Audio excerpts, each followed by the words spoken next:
Iniciando o segundo livro dos Reis, capítulo 1. Depois da morte do rei Acabe de Israel, o país de Moabe se revoltou contra Israel. O rei Acasias, que ficou no lugar de Acabe, caiu do terraço do alto do seu palácio em Samaria e ficou muito ferido. Então mandou que alguns mensageiros fossem consultar Baal-Zebube, o deus da cidade filisteia de Ecrom, a fim de saber se ia sarar. Mas um anjo do Senhor mandou que Elias, o profeta de Tisbé, fosse encontrar-se com os mensageiros do rei Acasias e lhes perguntassem assim: por que vocês estão indo consultar Baal-Zebube, o deus de Ecrom? Por acaso pensaram que não há Deus em Israel? Digam ao rei que o Senhor Deus diz: você não vai sarar dos seus ferimentos, você vai morrer. Elias fez o que Deus havia mandado, e os mensageiros voltaram para o lugar onde o rei estava e perguntou: por que vocês voltaram?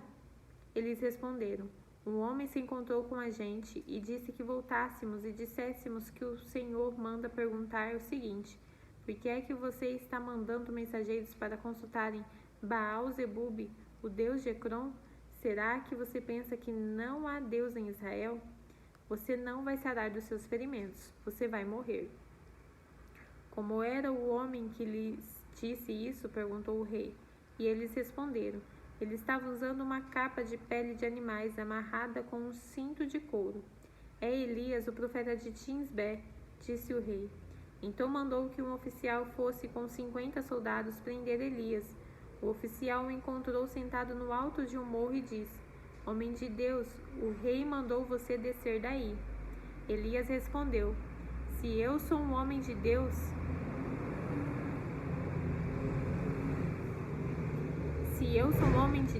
que venha fogo do céu e mate você e os seus soldados. No mesmo instante desceu fogo do céu e matou o oficial e seus soldados. O rei enviou outro oficial com 50 soldados. Ele subiu e disse a Elias: homem de Deus, o rei ordenou que você desça daí agora mesmo. Elias respondeu: se eu sou um homem de Deus, que venha fogo do céu e mate você e os seus soldados. No mesmo instante, o fogo de Deus desceu e matou o oficial e os seus soldados. Mais uma vez, o rei mandou um oficial com 50 soldados. Ele subiu o morro, ajoelhou-se em frente de Elias e pediu: homem de Deus, por favor, não acabe com a minha vida, nem com a vida desses 50 homens. Os outros 2 oficiais e os seus soldados foram mortos pelo fogo do céu, mas tenha dó de mim, por favor. O anjo do Senhor disse a Elias: desça com ele e não tenha medo.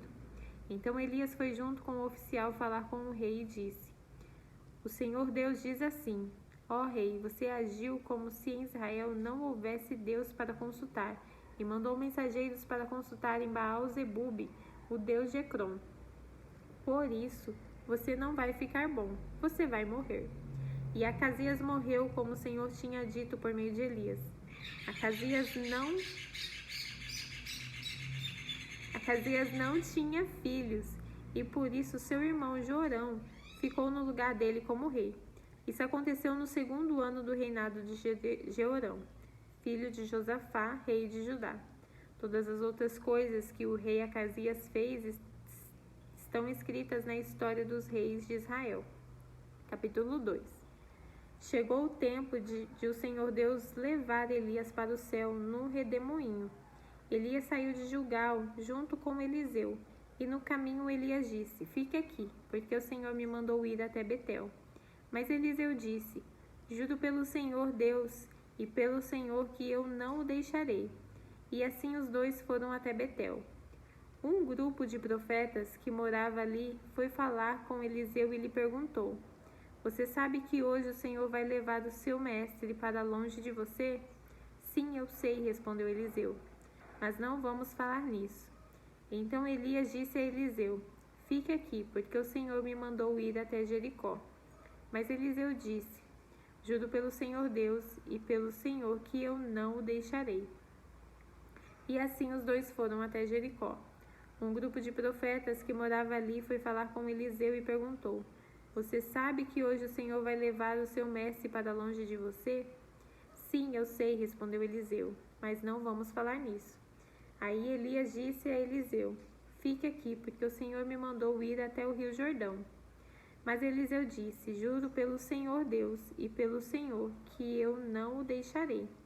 Então eles saíram, e 50 profetas o seguiram até o rio Jordão. Elias e Eliseu pararam perto do rio, e os profetas ficaram olhando de longe.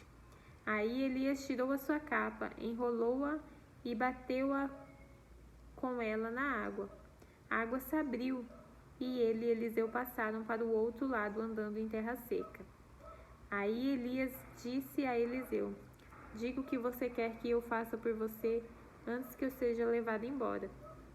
Eliseu disse: Quero receber como herança 2 vezes mais poder do que os outros profetas vão receber. Elias disse: Esse pedido é difícil de atender, mas você receberá o que está me pedindo se me vir quando eu estiver sendo levado para longe. Se você não me vir, não receberá. E assim foram andando e conversando. De repente, um carro de fogo puxado por cavalos de fogo os separou um do outro, e Elias foi levado para o céu num redemoinho. Eliseu viu o que aconteceu e gritou: Meu pai, o Senhor sempre foi como um exército para defender Israel. E nunca mais viu Elias. Muito triste, Eliseu rasgou a sua capa pelo meio. Depois pegou a capa de Elias, que havia caído, e voltou para a beira do rio Jordão, e parou ali. Então bateu na água com a capa de Elias e disse: Onde está o Senhor, o Deus de Elias? Aí bateu de novo na água, e ela se abriu, e ele passou para o outro lado. Os 50 profetas de Jericó viram isso e disseram: O poder de Elias está com Eliseu. Então foram encontrar-se com ele, ajoelharam-se diante dele e disseram: Nós estamos aqui, somos 50 homens fortes. Deixe que vamos procurar o seu mestre. Talvez o Espírito do Senhor Deus o tenha carregado e deixado em alguma montanha ou em algum vale. Não, vocês não devem ir, respondeu Eliseu. Mas eles insistiram, até que ele mudou de ideia e deixou que fossem. Os 50 foram e durante 3 dias procuraram Elias por toda a parte, porém não o acharam. Então voltaram a Jericó, onde Eliseu estava esperando. Eliseu disse: Eu não falei para vocês não irem? Alguns homens de Jericó foram falar com Eliseu e disseram: Como o Senhor sabe, esta cidade é boa, mas a água não presta e provoca abortos. Então Eliseu mandou: Ponha um pouco de sal num prato novo e tragam para mim. Eles levaram e Eliseu foi até a fonte, jogou o sal na água e disse: O que o Senhor Deus diz é isto: Eu fiz esta água ficar pura, e ela não provocará mais mortes nem abortos. E aquela água ficou pura até hoje, como Eliseu disse que ia ficar. Eliseu saiu de Jericó para ir a Betel. Ele ia andando pela estrada, quando alguns rapazes saíram de uma cidade e começaram a caçoar dele, gritando assim: Ô seu careca, fora daqui! Eliseu virou para trás, olhou firme para os rapazes e os amaldiçoou em nome de Deus o Senhor. Então 2 ursas saíram do mato e despedaçaram 42 deles. Dali, Eliseu foi até o Monte Carmelo e depois voltou para Samaria. Capítulo 3. No ano 18 do reinado de Josafá de Judá, Jorão, filho de Acabe, se tornou rei de Israel e governou 12 anos em Samaria. Ele pecou contra Deus o Senhor, porém não foi como seu pai ou a sua mãe Jezabel. Jorão derrubou a coluna do deus Baal, que o seu pai havia mandado levantar. No entanto, como o rei Jeroboão, filho de Nebate, havia feito antes dele, Jorão levou o povo de Israel a cometer os mesmos pecados sem parar. O rei Mesa, do país de Moabe, criava carneiros e todos os anos entregava como impostos ao rei de Israel 100.000 carneirinhos e a lã de 100.000 carneirinhos. Porém, quando o rei Acabe morreu, Mesa se revoltou contra Israel. Por isso, o rei Jorão saiu imediatamente de Samaria e reuniu todo o seu exército. Ele mandou ao rei Josafá de Judá o seguinte recado: O rei de Moabe se revoltou contra mim. Você quer ir comigo guerrear contra Moabe? O rei Josafá respondeu: Eu irei, estou às suas ordens, e assim também os meus soldados e os meus cavalos. Que caminho pegaremos para o ataque? Nós iremos pelo caminho do deserto de Edom, disse Jorão. E assim o rei Jorão e o rei de Edom e o rei de Judá partiram e marcharam 7 dias. Então a água acabou, e não havia água nem para os homens nem para os animais de carga. Aí o rei Jorão exclamou: Estamos perdidos, ó Senhor Deus nos entregou os 3 ao reino de Moabe. O rei Josafá perguntou: Existe por aqui algum profeta de Deus, o Senhor, para que consultemos o Senhor por meio dele? Um oficial do exército do rei Jorão respondeu: Eliseu, filho de Safate, está por aí. Ele era ajudante de Elias. Ele é profeta e diz o que o Senhor manda, disse o rei Josafá. Então os 3 reis foram falar com Eliseu, mas ele disse ao rei de Israel: O que é que eu tenho com isso? Vá falar com os profetas que o seu pai e a sua mãe consultavam. Jorão disse: Não, pois foi o Senhor quem nos entregou, os 3 reis, ao rei de Moabe. Eliseu disse: Juro pelo Deus vivo, Senhor Todo-Poderoso, a quem sirvo, que se eu não respeitasse o seu aliado, o rei Josafá de Judá, eu não daria nenhuma atenção ao Senhor. Agora me tragam um músico. Enquanto o músico tocava a harpa, o poder do Senhor Deus veio sobre Eliseu, e ele disse: O que o Senhor diz é isso: façam muitas covas em todo o leito seco desse ribeirão, pois vocês não vão ver chuva nem vento, mas mesmo assim o leito deste ribeirão vai se encher de água. E vocês, o seu gado e os seus animais de carga terão muita água para beber. E Eliseu continuou: E para o Senhor Deus é fácil fazer isso. Ele também lhes dará vitória contra os moabitas. Os senhores conquistarão todas as melhores cidades deles e as cidades cercadas de muralhas. Cortarão todas as suas árvores frutíferas, taparão todas as fontes de água e estragarão todas as terras de plantação, cobrindo-as com pedra. No dia seguinte, na hora do sacrifício da manhã, a água veio correndo da direção de Edom e cobriu o chão. Os moabitas ficaram sabendo que os 3 reis tinham vindo atacá-los. Então todos os homens que podiam lutar, tanto os mais velhos como os mais moços, foram chamados e ficaram na fronteira. Quando eles se levantaram na manhã seguinte, o sol estava brilhando na água, fazendo com que ela parecesse vermelha como sangue. Então gritaram: Aquilo é sangue! Com certeza os 3 reis lutaram entre si e mataram uns com os outros. Vamos pegar tudo que é deles, tudo que eles deixaram no acampamento. Porém, quando os moabitas chegaram ao acampamento, os israelitas o atacaram e os fizeram fugir. Os israelitas perseguiram os moabitas, matando-os e destruindo as suas cidades. Conforme ia passando por um terreno de plantação, cada israelita jogava uma pedra nele, até que finalmente todos os campos estavam cobertos de pedras. Eles também taparam as fontes e cortaram as árvores frutíferas. No fim, somente a capital, a cidade de Kir-Heres, ficou faltando, mas os atiradores de funda o cercaram e atacaram. O rei Moabe percebeu que estavam perdendo a batalha.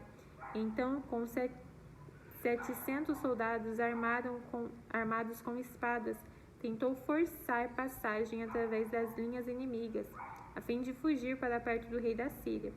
Porém, não conseguiu. Então pegou o seu filho mais velho, que iria ficar no lugar dele como rei, e ofereceu em sacrifício ao deus Moabe, nas muralhas da cidade. Os israelitas ficaram apavorados e por isso saíram dali e voltaram para o seu país. Capítulo 4. Certa mulher, que era viúva de um dos membros de um grupo dos profetas, foi falar com Eliseu e disse: O meu marido morreu. Como o Senhor sabe, ele era o homem que temia a Deus o Senhor. Mas agora um homem a quem ele devia dinheiro veio para levar os meus 2 filhos, a fim de serem escravos como pagamento da dívida. Eliseu perguntou: O que posso fazer por você? Diga, o que é que você tem em casa? Não tenho nada, a não ser um jarro pequeno de azeite, respondeu a mulher. Eliseu disse: Vá pedir aos seus vizinhos que lhe emprestem muitas vasilhas vazias. Depois você e os seus filhos entrem em casa, fechem a porta e comecem a derramar o azeite nas vasilhas.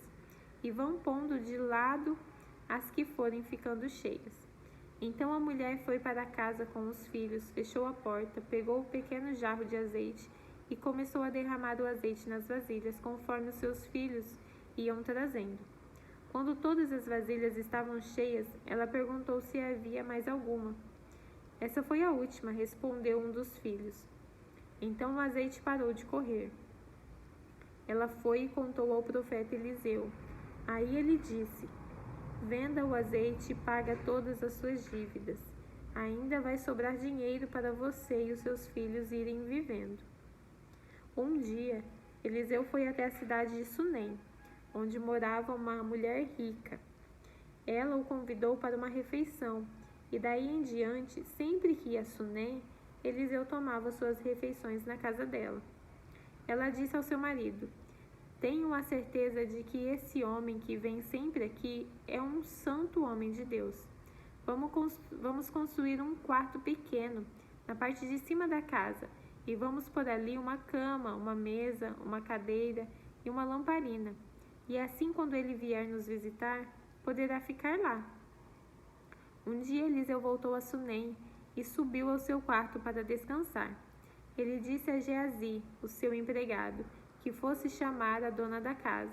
Quando ela chegou, Eliseu disse a Geazi: Pergunte o que eu posso fazer por ela para pagar todo o trabalho que ela tem tido, cuidando de nós. Talvez ela queira que eu vá falar em favor dela com o rei ou com o comandante do exército. Mas a mulher respondeu: Eu tenho tudo o que preciso aqui, no meio do meu povo. Eliseu perguntou a Geazi: Então o que posso fazer por ela?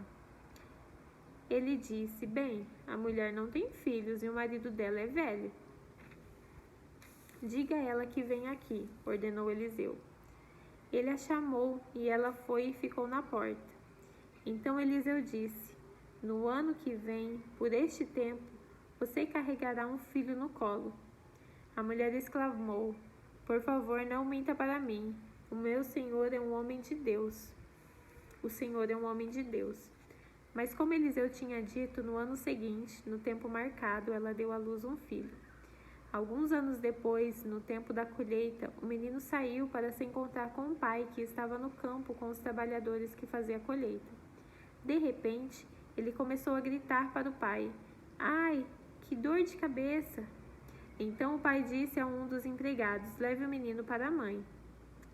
O empregado carregou o menino até o lugar onde a mãe estava. Ela ficou com ele no colo até o meio-dia, e então ele morreu. Aí ela o carregou para o quarto de Eliseu e o pôs na cama. Depois saiu e fechou a porta. Então chamou o marido e disse: Mande um empregado trazer uma jumenta. Eu preciso ir falar com o profeta Eliseu. Volto o mais depressa que puder. O marido perguntou: Por que você vai falar com ele hoje? Hoje não é sábado, nem dia de festa da lua nova. Não faz mal, respondeu ela. Aí mandou que pusesse os arreios na jumenta e ordenou ao empregado: Faça o animal andar o mais depressa que puder e só pare quando eu mandar. E assim ela saiu e foi para o Monte Carmelo, onde Eliseu estava. Quando ela ainda estava um pouco longe, Eliseu viu chegando e disse ao seu empregado Geazi: Veja, a mulher de Sunem vem vindo aí. Corra até lá e pergunte se tudo está bem com ela, com o marido e com o filho. A mulher disse a Geazi que estava tudo bem. Porém, quando chegou ao lugar onde Eliseu estava, ela se ajoelhou diante dele e abraçou os seus pés. Geazi ia tirá-la dali, mas Eliseu disse: Não faça isso. Você não está vendo que ela está muito aflita? E o Senhor Deus não me disse nada sobre isso. Então a mulher disse a Eliseu: Senhor, por acaso eu lhe pedi um filho? Não lhe pedi que não me enganasse? Eliseu virou-se para Geazi e disse: Apronte-se, pegue o meu bastão e vá. Não pare para cumprimentar ninguém que você encontrar. E se alguém cumprimentar você, não perca tempo respondendo. Vá direto e ponha o meu bastão em cima do menino. Mas a mulher disse a Eliseu: juro pelo Senhor Deus e juro pelo Senhor mesmo que eu não o deixarei aqui. Aí Eliseu se levantou e foi com ela. Geazi foi na frente deles e colocou o bastão em cima do menino. Porém ele não soltou nenhum gemido, nem havia nele qualquer outro sinal de vida. Então Geazi voltou para encontrar-se com Eliseu e disse: o menino não acordou. Quando Eliseu chegou, entrou sozinho no quarto e viu o menino morto na cama. Então fechou a porta e orou a Deus o Senhor. Depois deitou-se sobre o menino, pondo a sua boca sobre a boca dele, e os olhos sobre os olhos e as mãos sobre as mãos. Quando Eliseu se deitou sobre o menino, o corpo da criança começou a esquentar. Eliseu levantou-se e andou de um lado para o outro do quarto. Depois voltou e deitou-se de novo sobre o menino. Aí o menino espirrou 7 vezes e abriu os olhos. Então Eliseu chamou Geazi e mandou que ele chamasse a mãe. Quando a mulher entrou, Eliseu disse: pegue o seu filho. Ela caiu aos pés de Eliseu e encostou o rosto no chão. Depois pegou o filho e saiu. Certa vez, quando havia falta de alimentos naquela terra, Eliseu voltou a Gilgal, enquanto estava ensinando um grupo de profetas. Ele mandou o seu empregado pusesse uma panela grande no fogo e fizesse um cozido para eles. Então um dos profetas saiu para o campo a fim de apanhar ervas. Ele achou uma trepadeira que dava umas frutas amargas e apanhou todas as que pôde carregar na sua capa. Então voltou, cortou as frutas em pedaços e jogou dentro da panela. Não sabendo o que era, o cozido foi servido aos homens, mas assim que eles o provaram, começaram a gritar para Eliseu: o cozido está envenenado, e não queriam comer. Então Eliseu pediu um pouco de farinha, jogou dentro da panela e disse: sirvam mais um pouco de cozido para todos. O cozido que estava na panela já podia ser comido sem perigo. Outra vez, um homem chegou de Baal-Salisa, trazendo para Eliseu 20 pães feitos com a primeira cevada que havia sido colhida naquele ano, e também algumas espigas de cevada ainda verdes. Eliseu mandou que o seu empregado desse aquela comida ao grupo de profetas. Mas o empregado perguntou: o senhor acha que isso dá para 100 homens? Eliseu respondeu: entregue a eles e eles comerão, pois o Senhor Deus diz que eles vão comer e ainda vai sobrar. Aí o empregado lhes deu a comida, e como o Senhor tinha dito, todos comeram e ainda sobraram. Capítulo 5. Naamã, o comandante do exército da Síria, era muito respeitado e estimado pelo rei do seu país, porque, por meio de Naamã, o Senhor Deus tinha dado a vitória ao exército dos sírios. Ele era um soldado valente, mas sofria de uma terrível doença de pele. Num dos seus ataques contra Israel, os sírios haviam levado como prisioneira a menina israelita, que ficou sendo escrava da mulher de Naamã. Um dia a menina disse à patroa: eu gostaria que o meu patrão fosse falar com o profeta que mora em Samaria, pois ele o curaria da sua doença. Então Naamã foi falar com o rei e contou o que a menina tinha dito. E o rei ordenou: vá falar com o rei de Israel e entregue esta carta a ele. Então Naamã saiu, levando uns 350 quilos de prata e uns 70 quilos de ouro e 10 mudas de roupas finas. A carta que ele levava dizia assim: esta carta é para apresentar Naamã, que é meu oficial. Eu quero que você o cure. Quando o rei de Israel leu a carta, rasgou as suas roupas em sinal de medo e exclamou: como é que o rei da Síria quer que eu cure este homem? Será que ele pensa que eu sou Deus e que tenho o poder de dar vida e tirá-la? Ele está querendo briga. O profeta Eliseu soube do que havia acontecido e mandou dizer ao rei: por que o Senhor está tão preocupado?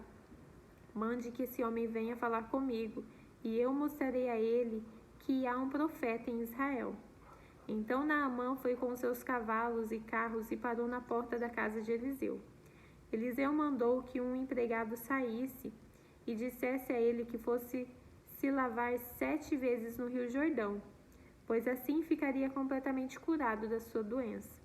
Mas Naamã ficou muito zangado e disse: eu pensava que pelo menos o profeta ia sair e falar comigo, e que oraria ao Senhor, seu Deus, e que passaria a mão sobre o lugar doente e me curaria.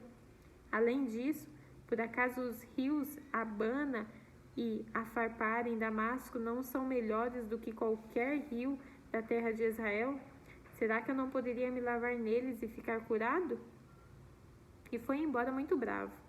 Então seus empregados foram até o lugar onde ele estava e disseram: se o profeta mandasse o Senhor fazer alguma coisa difícil, por acaso o Senhor não faria? Por que é que o Senhor não pode ir se lavar como ele disse e ficar curado?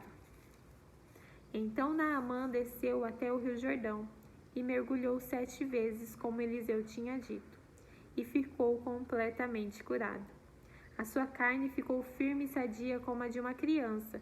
Depois ele voltou com todos os seus homens até o lugar onde Eliseu estava e disse: agora eu sei que no mundo inteiro não existe nenhum Deus, a não ser o Deus de Israel. Aceite um presente meu, por favor. Eliseu respondeu: juro pelo Senhor do Deus vivo, a quem sirvo, que não aceitarei nenhum presente. Naamã insistiu com ele para que aceitasse, mas ele não quis. Aí Naamã disse: já que o Senhor não quer aceitar o meu presente, então deixe que eu leve para a casa das mulas carregadas de terra, pois de agora em diante, eu não vou oferecer sacrifícios e ofertas a não ser completamente queimadas a nenhum Deus, a não ser a Deus o Senhor. Mas eu gostaria que ele me perdoasse uma coisa, que é a seguinte: quando eu tiver de acompanhar o meu rei no templo de Rimon, o Deus da Síria, para lhe adorar, eu vou ter que adorá-lo também. Que o Senhor Deus me perdoe por isso. Eliseu disse: adeus, boa viagem. Quando Naamã já estava um pouco longe, Geazi, o empregado de Eliseu, começou a pensar: o meu patrão deixou que Naamã fosse embora sem pagar nada. Ele devia ter aceitado o que o sírio estava oferecendo. Juro pelo Senhor do Deus vivo que vou correr atrás dele e receber alguma coisa. Então Geazi saiu correndo. Quando Naamã viu que um homem vinha correndo atrás dele, desceu do carro e perguntou: aconteceu alguma coisa? Não, respondeu Geazi, mas o meu patrão manda dizer que agora mesmo chegaram 2 membros de um grupo de profetas na região montanhosa de Efraim. Então ele gostaria que o Senhor desse a ele uns 30 quilos de prata e 2 mudas de roupas finas. Naamã disse: por favor, leve 70 quilos de prata, e insistiu com ele. Então pôs a prata em 2 sacos, entregou a prata e as 2 mudas de roupas finas e a 2 dos seus empregados, e mandou que eles fossem na frente de Geazi. Quando eles chegaram ao morro onde Eliseu morava, Geazi pegou os 2 sacos e carregou-os para dentro da casa. Depois mandou embora os empregados de Naamã. Entrou em casa de novo e foi falar com Eliseu. Este perguntou: onde é que você foi? Eu não fui a lugar nenhum, respondeu Geazi. Mas Eliseu disse: o meu espírito estava com você quando aquele homem desceu do carro para falar com você. Esta não era a ocasião para você aceitar dinheiro e roupas, plantações de oliveiras e de uvas, ovelhas e gados ou empregados e empregadas. Portanto, a doença de Naamã vai pegar em você, e os seus descendentes terão para sempre. Quando saiu dali, Geazi tinha pegado a doença e a sua pele estava branca como a neve. Terminamos por hoje.